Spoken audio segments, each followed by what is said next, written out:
Okay, welcome to another tutorial, another class, a front-end web development bootcamp. In today's class, we're going to be building this navigation bar. So we're going to be building just the navigation bar of this website. I made this design some months back. So we're going to be replicating this design.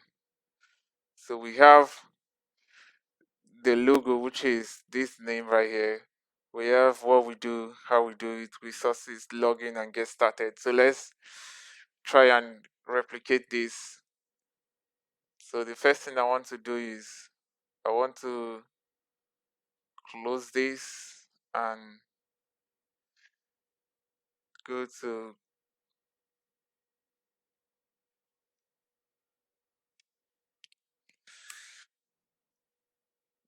so I'm going to do this a new folder, create a new folder, and I will call it Navbar.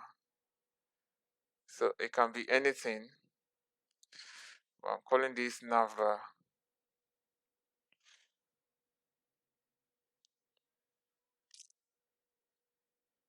Something happened. I need to rename this and call it Navbar. So I open it and I will open in Visual Studio Code.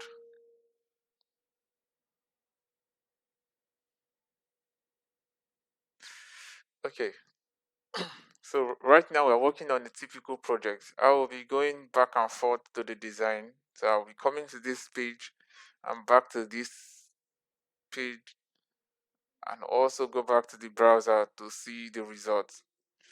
So I will be and going through these three tabs. So let's get our index.html first of all. So we have our index.html. Let's get all these files fully set up. Let's get our main.css. So our CSS style sheets. Then let's set up our HTML, typical HTML structure. So I have doc type HTML. I have my HTML. I have the closing HTML. Then I have the head. I have the closing head as well. In between, I have the title tag,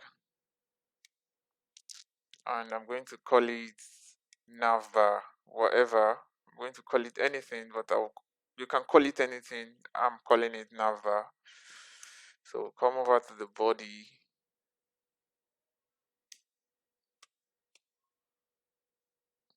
Close the body as well.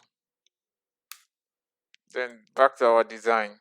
So we want to create a navbar. I'm going to be using the nav tag.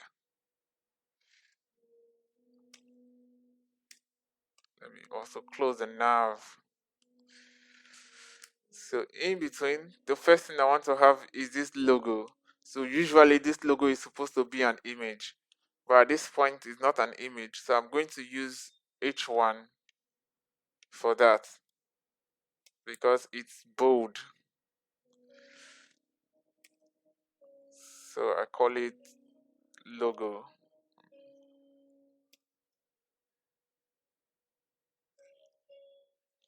The next thing I want to do is what we do, how we do it, resources. So 1, 2, 3, they are kind of together. So I'm going to use a UL for that. An unordered list. Close the UL as well. So remember that these are links that we can click to get to a different page. So inside my LI, in the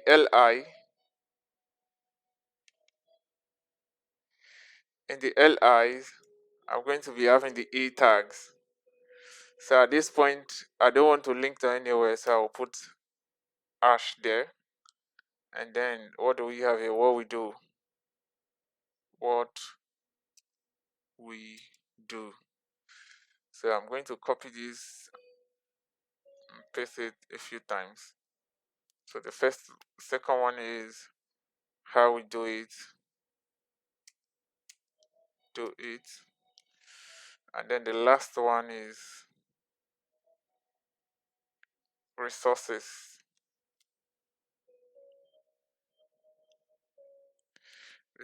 Then I'm going to save. So let me do for the login and get started.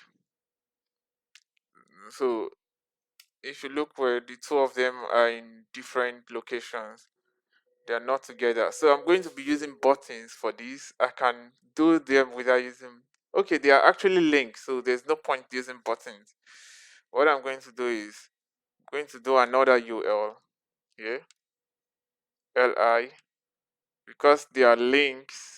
I'm going to put them in anchor tags. Right now we're not linking to anywhere, so this is login and this is get started. So let's save and see the result of this, what it looks like. So right now, this is what it looks like. It doesn't look beautiful. It doesn't look exactly like what we have there.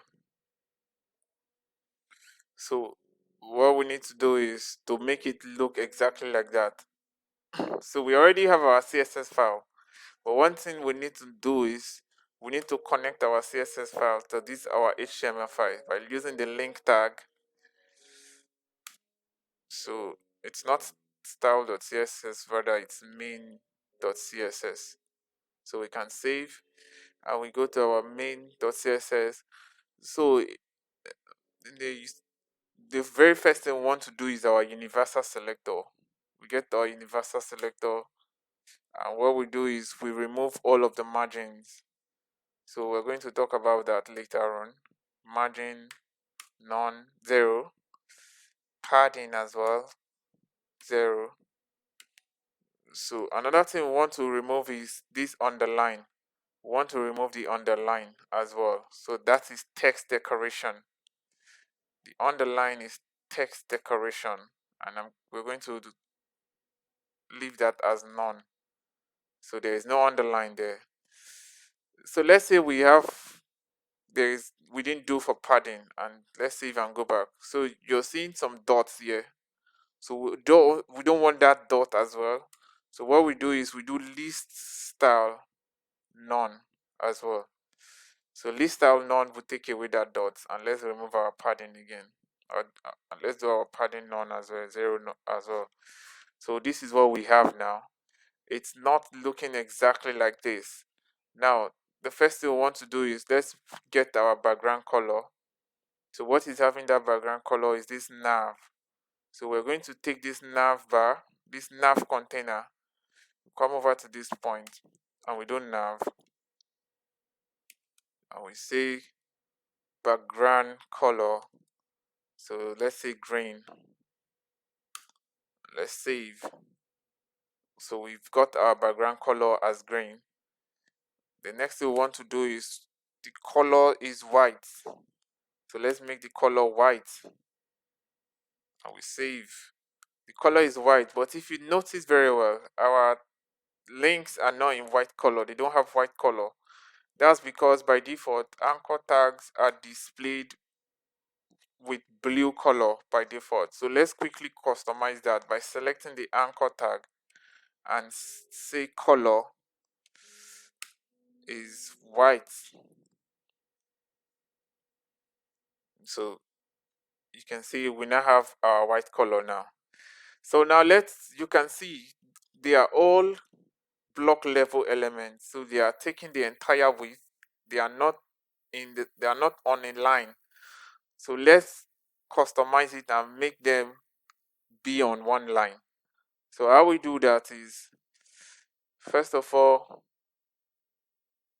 the H1 is taking the entire width. So let's select the H1 and say display inline block. So we've done for H1. We have to do for the next one is we have UL. Let's also make the UL to have a display inline block as well. We'll select our UL, display inline block. Now let's save and go back. We can see, so not all of them is displaying inline block, only the ULs. We selected the UL and we asked the UL to be inline block. Let's also select the LIs as well. So we've selected UL, we selected H1 and we said inline block. We selected UL inline block. Now we're going to LI. So in the LI, we're also going to say inline block as well.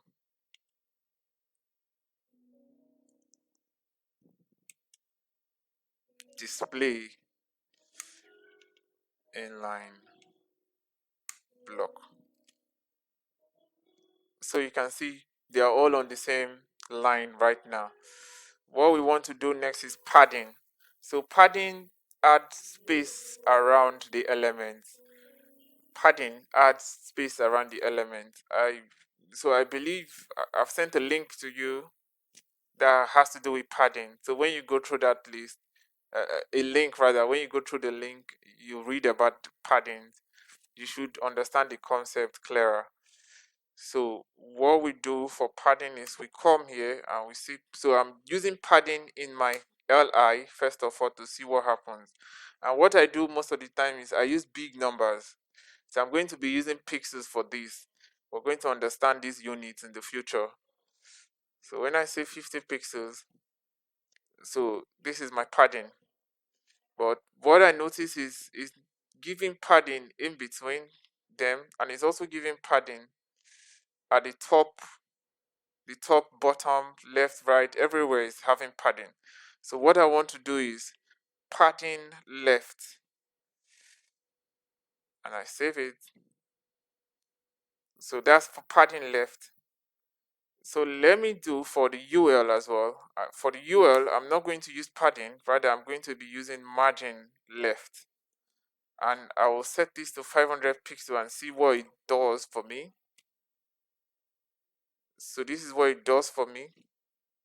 At this point, it's something I need to do also. So let me remove this margin left so that I can style them individually. So I come over to this. So there's what we call classes. There's what we call class. We're going to talk about that. So I'll give it a class and I will call it links 1. You can call it whatever, but something that is not too far from what it's doing. So links 2. And I'll come over to CSS. How I select the class, I will select the class is by using dots as a prefix and then the name of that class, which is links 1. Then I can now do my margin left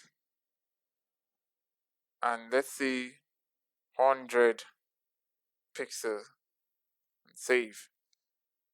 So this is for my link 1. Let's go to link 2.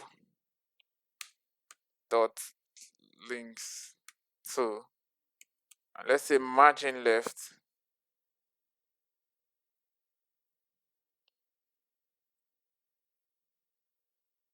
Margin left, and let's call it 200 pixel.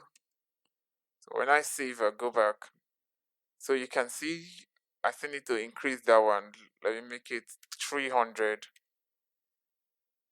Still need to increase it to 400.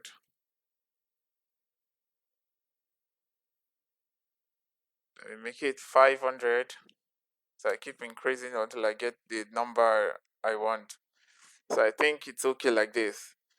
So what I also want to do is to come to my nav, and I do padding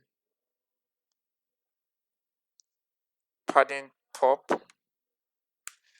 I give it 5 pixels. So why I'm doing this is I want spaces at the top, and I'm also going to do for the bottom as well. So I've done for the top as 5 pixels. If you notice very well, we have more space at the top now. So let me increase that to like 10 pixels. And let's see. So let's also do padding bottom. Padding bottom. Let me also call this 10 pixels.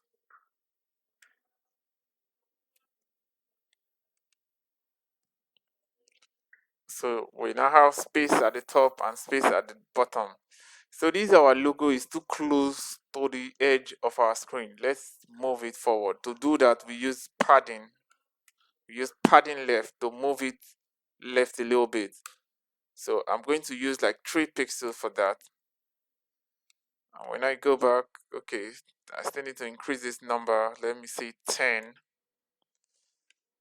Okay. So we have a simple navigation bar. Now when we come back to this website, we see that Get Started is having a background of white and the text color is green. So that means if I should come back to here and see my Get Started, I need to style it differently. So remember what we did to add margin differently to the ULs, because we have two ULs here. We have UL1 and UL2. We had to give them a class name. So we're also going to do that for this our margin. For this our Get Started, we're going to give it a class name so that we can call it separately, because we have different anchor tags here. We have so many anchor tags here, but we want to style this one separately. So let me just call this a name, random name. Let me say random. So you can call it anything, but I'm calling it random name. Random. And I'm going to save. So remember, I'm going to select it again in CSS. And how we select classes in CSS is we use dots for prefix and the name of the class. So this is random. So what I want to do is background color, and I want to give it a white color. So let's go back and see. So it has a background color of white. But remember that the text is green. So the text by default is white. We set the text to be white. That means white on white, it's not going to show properly. So let's change the text to green by doing color. I will say green. And let's save and see. So we now have this like this, but it's still, the background is like they are too close, they are too compressed. Let's add some breathing space. And how we do that is by adding padding again. So I can say padding. So padding all around, both top, bottom, left, right. I'm going to give it like 5 pixels and save. You can see we have padding now. So what I can do is I will make this padding top. Then I will do for padding bottom.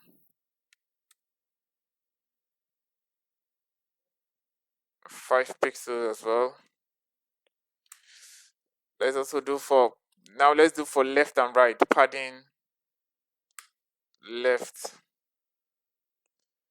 But so why we're doing this is because I want to use a larger number for left and right. So I can say 10, do 10 pixels, you will see the result.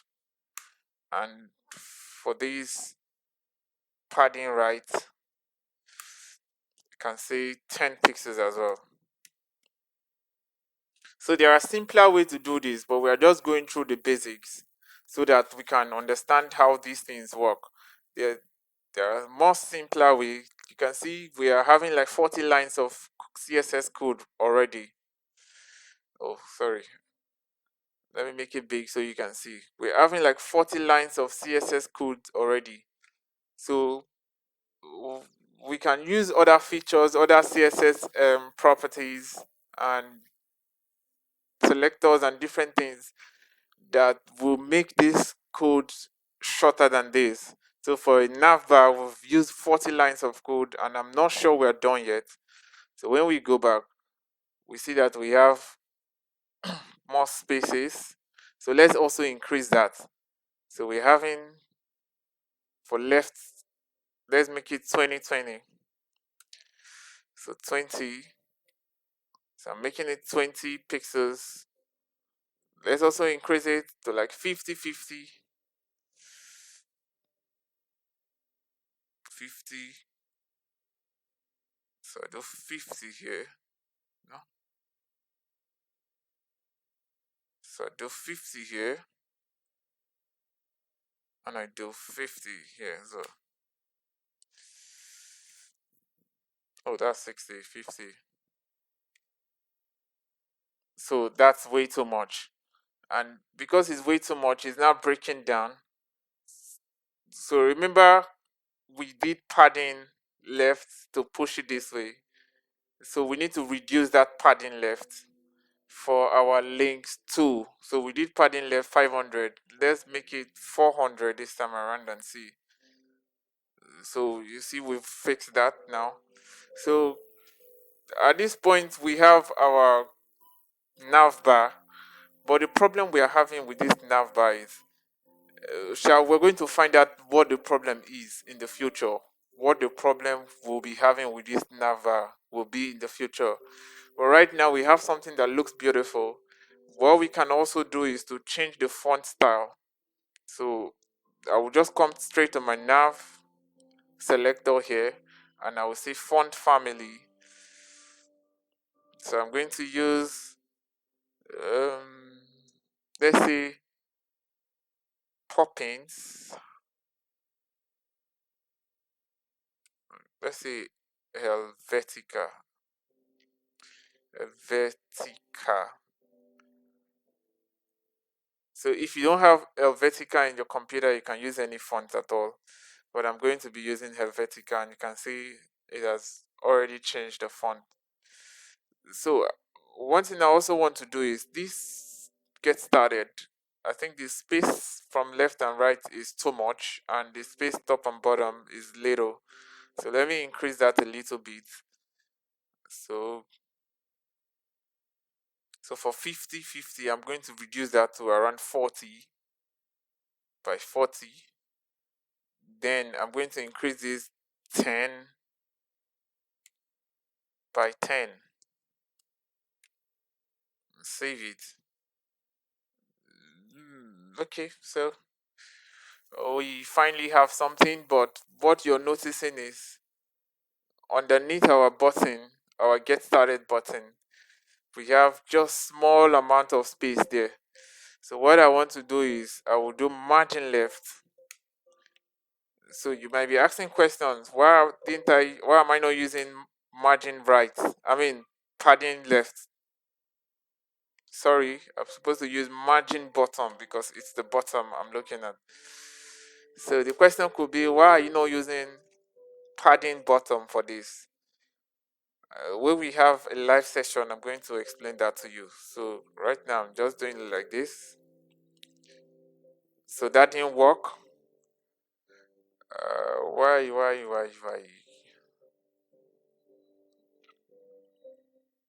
So let's just leave it like as that for now. For now, we're going to keep it that way. And in the future, we'll understand how to make this thing work properly. Or one other thing we can do is by coming to our nav and we have our padding bottom as 10, we can increase this to around 15. So that should do the work for us. You can see. So we can increase it a little bit again until we are satisfied.